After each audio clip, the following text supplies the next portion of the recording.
10 € offerts et votre premier dépôt doublé avec le lien en description. Les amis, je crois bien qu'on y est. La meilleure semaine de la saison, oui, elle est enfin arrivée. Hier, dimanche, on a fait un petit point sur ce Paris Saint-Germain-Liverpool. Mais en attendant, il y a beaucoup d'autres rencontres de huitièmes de finale aller de Ligue des Champions. Quelle belle semaine, on va retrouver nos copains néo-galactiques, bien sûr. Le petit pousset brugeois, oui.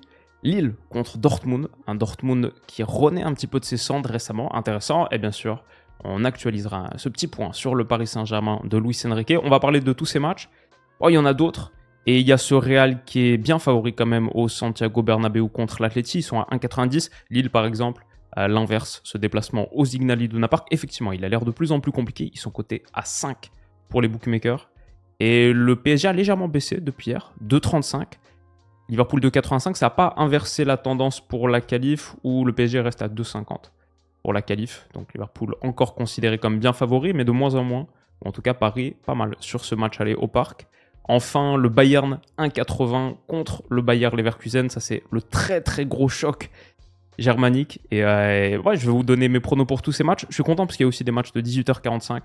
J'aime bien les matchs de 18h45. Il y a Feyenoord Inter mercredi, mais peut-être surtout, c'est un surtout très hipster, mais surtout très content de retrouver le Club Bruges demain 18h45 contre Aston Villa dans un peu plus de 24 heures. Ça va être un très très bon moment. Si les codes que vous avez vus, comme vous le savez les amis, vous intéressent, vous les trouvez sur Winamax et avec le lien en description, vous avez accès à la meilleure offre de bienvenue de France. C'est l'offre spéciale Winamax Willou qu'on a montée, qui est encore active cette saison. Vous cliquez sur le lien en description, votre premier dépôt est instantanément doublé en pari gratuit et en plus de ça, vous recevez 10 € supplémentaires en cash. Donc si vous mettez le minimum qui est 15, ça devient 15 x 2, 30, plus 10 encore, 40 € avec lesquels vous pouvez parier, notamment sur ces matchs de Champions. Si vous le faites, merci. Chaque dépôt avec le lien en description me rémunère et c'est une bonne manière de soutenir la chaîne. Si vous avez déjà prévu de vous inscrire sur Winamax, bien sûr, cette semaine. Si vous le faites aussi, sachez que c'est strictement réservé aux majeurs, totalement interdit aux mineurs et faites attention en général avec les paris sportifs, on perd plus qu'on gagne.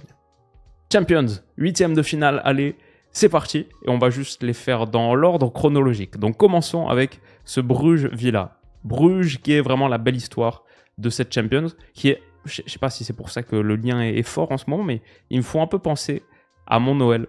L'OL époque Claude Puel, époque Bruno Genesio, c'est-à-dire pas la meilleure équipe de son championnat. Bruges est que deuxième en championnat, mais par contre en train de vivre et capable de certains des plus beaux exploits européens de son histoire. En play-off, le petit pousset l'a fait contre l'Atalanta. Ils étaient 24e de la phase de Ligue, donc le dernier à se qualifier pour les playoffs. Ils étaient contre la meilleure équipe possiblement de ces playoffs, 9e l'Atalanta. Ils les ont battus 2 fois, match aller, match retour. On a analysé toutes ces rencontres, et non seulement on a analysé ces rencontres, mais j'ai découvert James Talbi, j'ai découvert Jachari, on a continué de kiffer Maxime De Kuyper, Joaquin Seiz, un peu découvert Solis, l'association avec Jude Glak un peu funky, Van Aken aussi, le vétéran Brandon Mekele, ok, ça c'était cool, de porte-étendard de Bruges, Mekele et Van Aken, Joël Ordóñez en défense centrale, que j'avais découvert un peu, on en avait parlé sur la chaîne en tout cas avec le CUS, l'Observateur du foot.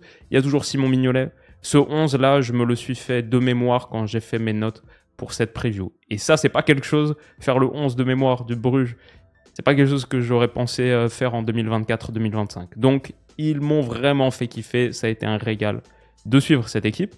Et ils ont marqué l'histoire du foot belge en passant un tour à élimination directe de Champions League format moderne depuis 92 pour la première fois de l'histoire du foot belge. Et maintenant, ils peuvent rêver d'écart. C'est ça qui est beau. En phase 2, ils ont Villa, qui n'est pas le plus gros morceau du tableau, pas du tout.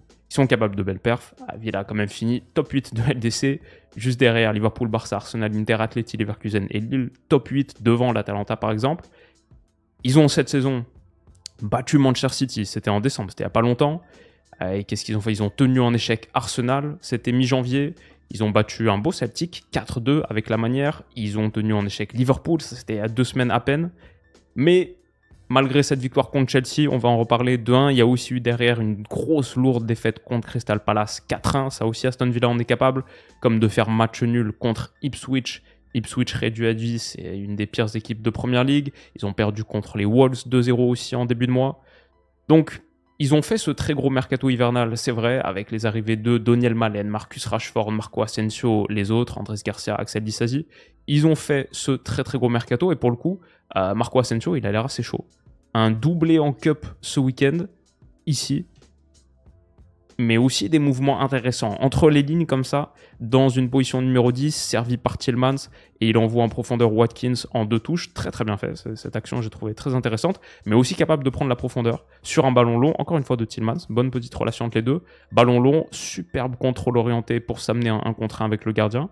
Il est chaud, et c'est la deuxième fois qu'il marque un doublé contre Chelsea en Première Ligue, sur 2 passes décisives de Marcus Rashford d'ailleurs. Ça avait aussi été le cas. Bon, sur celle-ci, il y avait une grosse erreur de Jorgensen dans les buts pour Chelsea. Mais ouais, intéressant ce que ce Marco Asensio est en train d'apporter à Aston Villa. Est-ce qu'il peut le faire en Champions? Ils ont tellement de talent offensif, tellement que Daniel Malen n'a pas été inscrit sur les listes UEFA. Moi, j'aime beaucoup, c'était mon joueur à suivre en début de saison, le petit Morgan Rogers sous Oli Watkins, ça peut faire un duo assez dévastateur. On a parlé de Rashford, d'Asensio, mais il y a aussi Leon Bailey, Jacob Ramsey, John McGinn, bien sûr. Donc, beaucoup de talent dans le dernier tiers. Par contre, ils ont quelques absents importants derrière. Amadou Onana est annoncé comme forfait, en tout cas sur faute mob. On a Pau Torres aussi, Tyrone Mings, ça c'est sûr. Et j'ai vu aussi Bouba Kamara, incertain. Donc, difficile pour Aston Villa. Peut-être que quelques-uns de ceux-là seront dispo à la fin.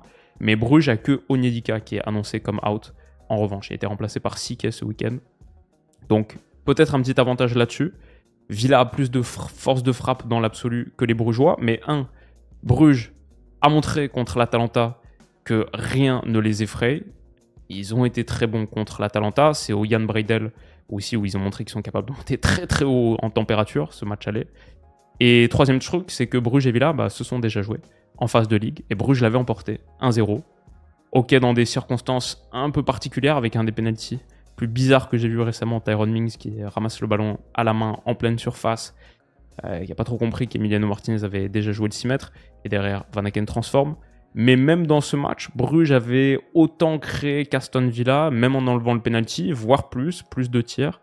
Ils n'avaient pas du tout été ridicules. Du coup, moi je vois le petit poussé brugeois être dans la continuité de ce qu'ils nous ont montré, notamment contre l'Atalanta. J'ai envie de faire confiance à ce que j'ai vu. Comme on a dit, Aston Villa a peut-être plus de force offensive, mais au Jan Breidel, ce très bon club Bruges, avec des espaces en Champions, ça a l'air de bien le réussir. Allez, j'ai envie de partir sur eux à 3. C'était 2,90 tout à l'heure quand j'ai fait mes notes. 3 maintenant. Et je vais dire, comme score, un gros score. Les matchs de Bruges sont très ouverts. Aston Villa aussi, un peu poreux défensivement. Je vais dire 3-2, côté à 28. Et mes buteurs seront... Où est-ce qu'ils sont? Jutgla, Solis, ça c'est sûr. Shamsdin Talbi qui a 4,40. Et pour Aston Villa, je vais dire pas Watkins, pas Rashford, mais Rogers et Asensio. Pour un sacré match de 18h45 qui ouvrirait bien cette semaine de Champions. Ouais. Le deuxième, bien sûr, Derby de Madrid. Choc entre le deuxième et le troisième de Liga. L'Atlético est à 1 point du Barça qui a repris la tête. Le Real est à 3 points du Barça. À 2 points l'un de l'autre. C'est 2 des 15 dernières finales de Champions. 2 des 11 dernières, cette Real Atleti. Et ces deux équipes qui sont actuellement très très difficiles à séparer. Non seulement au classement, mais les 3 derniers Real Atleti se sont terminés sur le même score, à chaque fois un partout. C'est pourtant 2 clubs qui sont un petit peu aux antipodes de leur projet. On a parlé de ce Real néo-galactique, très très déséquilibré, mais aussi génial, capable d'allumer la lumière à tout moment.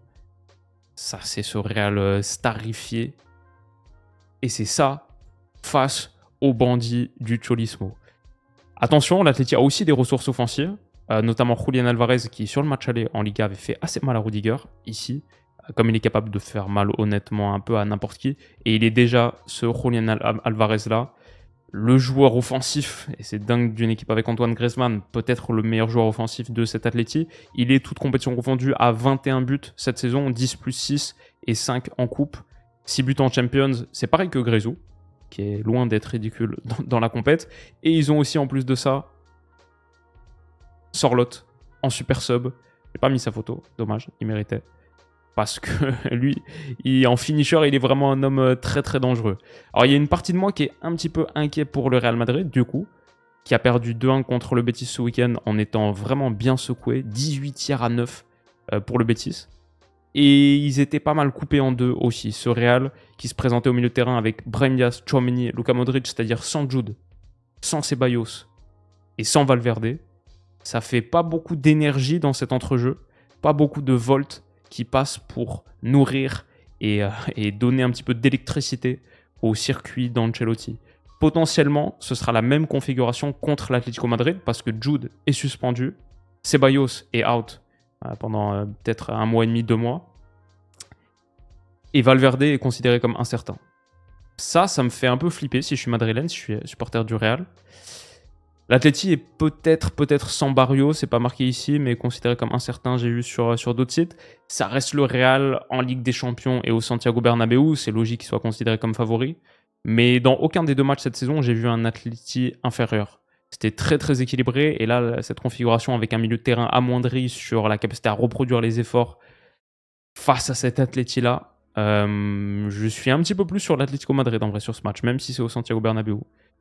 Je vais dire que, le Real Madrid est toujours capable d'allumer la lumière, d'allumer un incendie avec juste une petite étincelle, donc ça joue en leur faveur, et c'est toujours une mauvaise idée de partir contre eux en Champions. Et deuxième truc surtout, l'Atlético cherche pas la victoire à tout prix. Un match nul et ensuite retour au Metropolitano, je suis convaincu que ça leur irait très bien. C'est pour ça que je suis plus peut-être sur le match nul. Tiens, on va faire dans l'original et on va dire un partout. J'ai rarement vu une cote de score aussi bas, 5,80 pour le 1 partout. Oui, effectivement, les 3 derniers Real Atleti se sont soldés sur ce score. Et je vais dire Mbappé buteur, ça non plus c'est pas une surprise. Et Julián Alvarez à 3,25. Je trouve assez attractif. D'ailleurs, beaucoup de gens parlent dessus. Je comprends. Notamment sa super forme, mais aussi simplement le fait qu'il tire les pénaltys. Et il en avait converti un en Panenka contre Thibaut Courtois l'autre jour. Un partout entre Real et Atleti, dans ce qui serait un gros match aller qui augurerait un sacré match retour. Il est là, l'ami Sorlotte. PSV Arsenal, 2 équipes en méforme, pas le match qui me hype le plus, j'aurais pas le double écran sur cette rencontre. Arsenal, pour aller vite, 1 point sur 6 sur les 2 dernières rencontres de Première Ligue, a dit adieu au titre. Opta leur donne plus que 1,37% de chance. Liverpool est en gros champion. C'est l'hécatombe offensive à Arsenal. Ils ont perdu Saka, ils ont perdu Jesus, ils ont perdu Martinelli, ils ont perdu Kai Havertz. Ils doivent aligner un trio Merino en pointe, Nwaneri et Trossard sur les côtés. Sans surprise, aucun but marqué pour Arsenal sur les 2 dernières rencontres. 3 tirs cadrés, 3 petits tirs cadrés en 180 minutes de foot. En 2025, de toute manière, ils ont dépassé que 2 fois les 2 XG créés. C'était contre le Dynamo Zagreb et contre Girona. Sinon, contre Forest, 1 XG, contre West Ham, 1.2, Leicester, 1.4. Même City, où ils en marquent 5, ils avaient créé que 1.0 XG. Wolves, 1.0, Villa, 1.3, Tottenham, 1.4, Brighton, 0.9. Ouais, des performances offensives très très légères pour des Gunners sans munitions, évidemment. Le PSV en face, c'est pas beaucoup mieux. Certes, ils ont sorti la Juve dans un match héroïque au Philips Stadion. On avait bien vibré devant les performances d'Ivan Perisic et ses copains. Mais aux Pays-Bas, pour le PSV Eindhoven, c'est aucune victoire sur les 4 derniers matchs et c'est 2 défaites consécutives là en coupe et en championnat contre les Go Ahead Eagles. Ouais, celle-là, ça fait un petit peu mal et peur. Ils ont du coup laissé le champ libre à l'Ajax en championnat, 8 points d'avance pour les Amstellodamois. Et pourtant, ils ont marqué 21 buts de plus que le PSV Eindhoven. Donc ça montre à quel point la sous-performance défensive leur coûte le titre et beaucoup de choses. La Ligue des Champions, du coup, est leur seul vrai enjeu en étant éliminé en coupe en plus il y a quelques jours. C'est pas un bon Arsenal en face. Donc honnêtement, le PSV est capable de le faire. L'Arsenal est coté à 2, ça doit dire beaucoup de choses. Mais ce match m'emballe pas des masses et je pense que le PSV est peut-être juste suffisamment fébrile ce qu'il faut pour qu'Arsenal l'emporte, genre 0-1. C'est à 6,50, je crois que... Ah, il y a le 1 partout qui est à 5,70, donc encore plus bas que le 5,80 tout à l'heure. Mais ouais, peut-être 1-0 pour Arsenal. Après, il faut un peu se creuser la tête pour trouver le buteur des Gunners. Merino, Trossard, Sterling, Martinelli. Disons Martin Odegaard. Ou Gabriel à 7 sur corner. Gabriel à 7 sur corner. C'est un peu la classique défenseur central côté très très bas. Parce que s'il va y avoir un buteur côté Arsenal, peut-être que ce serait ça. Voici pour ce PSV Arsenal. Dortmund-Lille, ça m'emballe beaucoup plus. Et là, il y aura le double écran. Après avoir regardé Bruges à 18h45, on va se mettre devant Real Atleti et Dortmund-Lille. Et au Signal Iduna Park, pour aller chercher un quart de finale de Champions pour la première fois de son histoire, Lille va devoir faire quelque chose d'assez costaud parce que Dortmund a l'air de bien revenir. Il y a 3 semaines, on parlait d'eux comme une équipe un peu en perdition qui enchaînait des défaites en Bundesliga contre Stuttgart à la maison pourtant, contre Bochum, la lanterne rouge ou quasi-lanterne rouge du championnat allemand. C'était difficile. Depuis, ils ont sorti le Sporting en play-off. Ils ont giflé Union 6-0 avec un quadruplé de Serhou Guirassy et un quadruplé de passes décisives de Pascal Gross, à l'image de ce but-là, le 5e. Ils ont aussi battu St. Pauli ce week-end, 2-0. Est-ce que Niko Kovac aurait trouvé la formule qui échappait à Nuri Sahin? Si on en croit les XG, ils auraient même dû gagner certains matchs qu'ils n'ont pas gagnés, ou au moins pas perdus. Bochum 2-0, alors qu'ils avaient produit 2,6 XG et concédé 2,7. Bon, défensivement, ça fait un peu peur ce 2,7. Mais peut-être un partage des points aurait été plus équitable. Contre Stuttgart, ils perdent en ayant marqué 1,4 XG et 0,3 concédé seulement. Et les matchs qu'ils ont gagnés, ils ont mérité de les gagner. 4,8 à 0,3 contre Union, 1,5 à 0,4 contre St. Pauli ce week-end. Contre le Sporting aussi, ce 0-0. Ils auraient pu l'emporter, ils ont mérité d'emporter l'aller aussi. Ouais, dans l'ensemble, Dortmund, depuis que Kovac est arrivé, c'est mieux. Guirassy est le meilleur buteur de la Champions avec 10 buts, devant Lewandowski, Haaland, Rafinha, certes en ayant joué les playoffs. Mais ouais, 7 buts aussi sur ses 6 derniers matchs de Bundesliga, il est chaud en ce moment. Et la formule offensive a un petit peu changé. Gittens, sorti à la mi-temps contre le Sporting, a joué moins de 10 minutes à chaque fois contre Union et St. Pauli. Donc il est sorti du 11. Et on a dans ce 11 Maximilian Bayer à la place. Giovanni Reina aussi à la place, peut-être parce que Brandt était forfait. Avec Adeyemi à droite, Guirassy en point, Pascal Gross, Marcel Sabitzer. Et une ligne de 4, Ben Sebaini, Schlotterbeck, Chan, Jan Couto. C'était Ryerson au match précédent contre St. Pauli et contre Union. Et je crois que simplement Ryerson avait une petite maladie. Peut-être normalement il doit revenir dans le 11. Mais en tout cas, vrai changement offensif avec la sortie de Gittens. Et Gross, ça marche bien sûr, quadruplé de passes décisives dans ce match, mais aussi contre St. Pauli ce week-end, la petite passe là, magnifique, extérieur du pied, pour Adeyemi. Adeyemi aussi qui est chaud et qui apporte des choses intéressantes dans la profondeur comme là, dans le dos de ce couloir gauche de St. Pauli, superbe contrôle orienté, elle est incroyable cette action, magnifique, ça va pas au bout, mais c'est allé au bout en fin de match, où sur un rush en solitaire, il a battu 2 joueurs, puis le gardien a montré beaucoup de lucidité et de sérénité. Est-ce que Dortmund revient au meilleur niveau, au meilleur moment de sa saison? Ils sont qu'à, entre guillemets, 6 points du top 4, donc la Champions est envisageable. Après, il y a 5 équipes. Entre eux et Mayence, il y aurait 6 équipes à dépasser en comptant Mayence. Ça va être dur quand même, je pense. Par contre, en Champions, est-ce qu'ils peuvent rêver de quelque chose? Lille en face a été démantelé par le Paris Saint-Germain au Parc des Princes ce week-end, mais ça c'est normal. Sinon, c'est un gros morceau, je pense, quand même, pour Dortmund. Ils ont battu Monaco, Lille, ils ont battu Rennes à l'extérieur. Pour moi, c'est facilement au moins la 3e meilleure équipe française. Désolé pour les amis niçois, mais vu le parcours, Lille est 5e en ce moment. Et vu le parcours de Lille en Champions, 6-1 contre Feyenoord, pas ridicule à Anfield, 7 points pris contre Real, Atleti en déplacement et la Juve, discrètement, on a un super match en perspective, je pense, entre Dortmund et Lille. Ça va vraiment être un régal. Peut-être qu'il y a un peu trop de fébrilité défensive pour les Lillois. Pareil, quand je regarde les XGA récemment, contre Monaco, ils gagnent 2-1. Alors que peut-être que le score aurait dû être l'inverse si on regarde les occasions créées produites. Contre Rennes, ça va. Contre Le Havre, 1.8. Même contre Saint-Étienne, 2 XG concédés. Contre Liverpool, 2.5. Ok, mais contre Nice, 2.8. Peut-être qu'il y a un petit peu trop de fragilité défensive pour Lille. Peut-être qu'ils ont été dans l'ensemble bien payés. Dortmund est chaud en ce moment. À la maison, c'est pas facile. Peut-être que la cote est justifiée. Et peut-être que je vois Dortmund le faire sur ce match aller. Pour la qualif, c'est très serré, encore plus avec le retour à Lille. J'avais dit 50-50 il y a quelques jours dans les pourcentages. Je pense que je reste encore là-dessus. Mais peut-être sur ce match aller, Dortmund qui revient bien, attention. Et ouais, peut-être ils le font. Je vais dire serré quand même, je vais dire 2-1 pour Dortmund seulement. Et je vais dire Joe David buteur, premier buteur de ce match.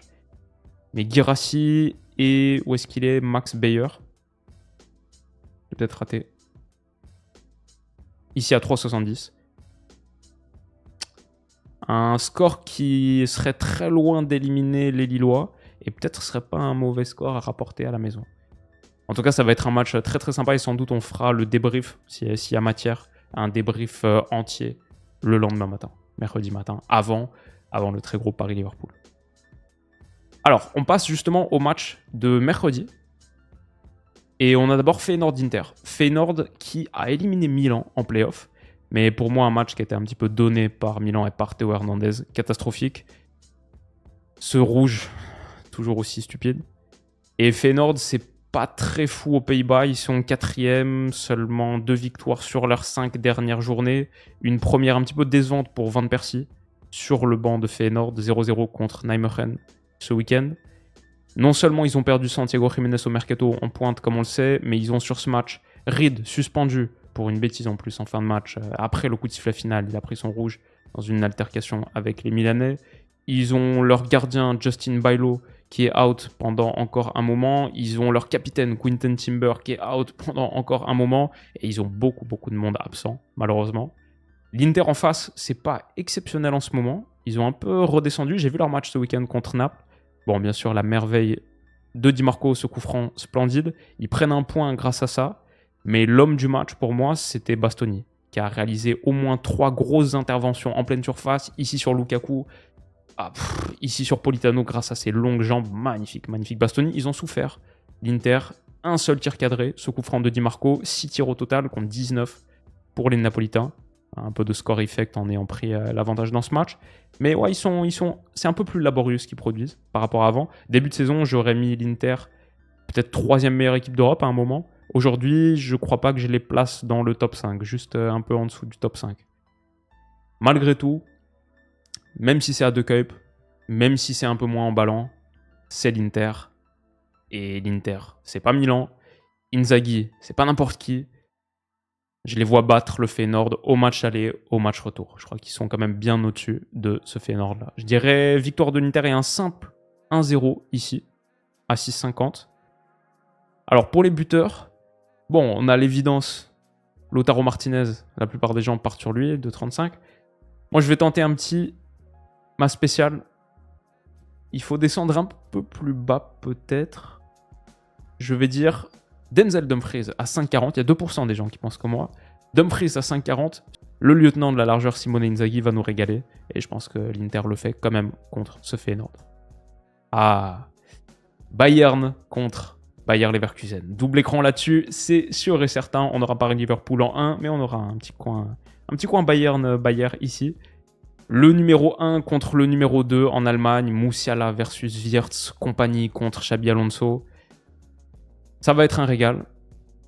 Je vous ai fait une vidéo sur le Bayern en milieu de semaine dernière, 37-38 minutes d'analyse sur les hommes de Vincent Kompany, parce que c'est une équipe que je trouve très intéressante en ce moment. Beaucoup de questions.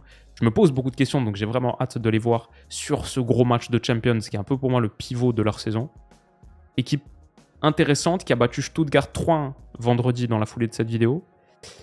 Avec un milieu Goretzka-Palinha, plutôt que Kimmich-Pavlovic, parce que les deux étaient out. Mais on avait parlé des petits problèmes de transition défensive parfois au Bayern. Je crois que Palinha est à nouveau out pour le match contre Leverkusen et Kimmich devrait revenir. Kompany a dit qu'il était optimiste sur un tour de Kimmich contre Leverkusen. Je crois que c'est aussi le cas de Pavlovic, même s'il est indiqué comme là blessé, c'est juste un rhume, donc peut-être il serait de retour. On va voir. Ce sera très intéressant de voir la composition de ce Bayern. Davis est annoncé out pour une blessure à la hanche, mais je crois avoir lu que c'était plutôt un coup. Donc, à voir. Il y a un petit peu d'incertitude sur le 11 du Bayern. Ce qui est sûr toutefois, c'est que Leverkusen est un très très gros morceau en face. Ils ont giflé l'Eintracht 4-1 ce week-end pour conforter leur 2e place. Ils ont désormais 11 points d'avance sur l'Eintracht 3e. Leverkusen va finir 2e du championnat. Et ils sont à 8 points du Bayern avec une différence de but négative, donc je ne les vois pas faire champion. Mais c'est bien la 2e meilleure équipe d'Allemagne. Et c'est une 2e meilleure équipe d'Allemagne qui a martyrisé le Bayern la dernière fois qu'ils se sont joués. C'était il y a 3 matchs. 2-0 en XG, ça a fini 0-0, mais 2.0 à, je crois que les chiffres un petit peu plus précis, c'était genre sur FODMOB, j'ai vu 2-16 à 0,05, un truc comme ça. Le Bayern a fait 2 tirs dans ce match. Et ouais, c'est une équipe, Leverkusen, qui a perdu très peu de matchs cette saison. Contre Liverpool, ok. Mais sinon, il n'y a pas beaucoup de rouge contre Leipzig tout début de saison et contre l'Atleti. Voilà, c'est leurs 3 défaites, toutes compétitions confondues. Sinon, il y a beaucoup de verts. C'est une équipe qui est régulièrement capable d'enchaîner 10 victoires d'affilée en battant l'Inter, en battant le Bayern en coupe. Et qu'est-ce qu'on a d'autre? Genre, des différences XG assez impressionnantes. 2.4 à 0.7 contre Leipzig. 1.8, 0.3 contre l'Eintracht aussi, ils étaient au-dessus. Comme on a dit, battu l'Inter. Pas ridicule contre l'Atleti, c'était 0.8, 0.8. Ils peuvent le faire à l'Allianz Arena totalement, et je trouve que 4-20, c'est un peu trop haut pour ce Bayer Leverkusen. Ils seront pas ridicules, mais je dirais match nul dans ce match, quand même. Je vais dire 2 partout, à 11,50, top match. Pour le Bayern, Kane, 1,95 et Musiala, buteur, 3,10. Pour le Bayer Leverkusen, je vais dire Florian Wirtz à 4,20 et Patrick Schick, qui fait que marquer en ce moment, à 3,45. Mais ça va être dingue, trop hâte de voir ce match. Et je pense qu'on va vraiment, vraiment kiffer. On va peut-être aussi kiffer devant Benfica-Barça, parce que je veux dire, il n'y a pas longtemps, même si le temps passe vite, il y a plus d'un mois maintenant, mais c'était le match de l'année de l'époque, un des matchs de l'année, un des matchs du début de saison. 5-4 au Dalous pour le Barça, un match qui aurait pu tourner dans les deux sens. Il ne faut pas sous-estimer Benfica, qui n'a pas perdu beaucoup récemment, qui non seulement a battu Boavista il y a quelques jours, 3-0 avec 30 tirs, 14 cadrés, mais a aussi éliminé en coupe. Qu'est-ce que c'était? Braga, 1-0, ça c'est leur dernier match avec donc, encore un but de Vangelis Pavlidis, qui est un des hommes en forme du football européen en ce moment. Il est à 11 buts sur ses 9 derniers matchs, toutes compétitions confondues. Il en a 7 en Champions. Attention à Pavlidis, mais le Barça est assez incroyable. Je les ai encore vus contre la Real Sociedad ce week-end.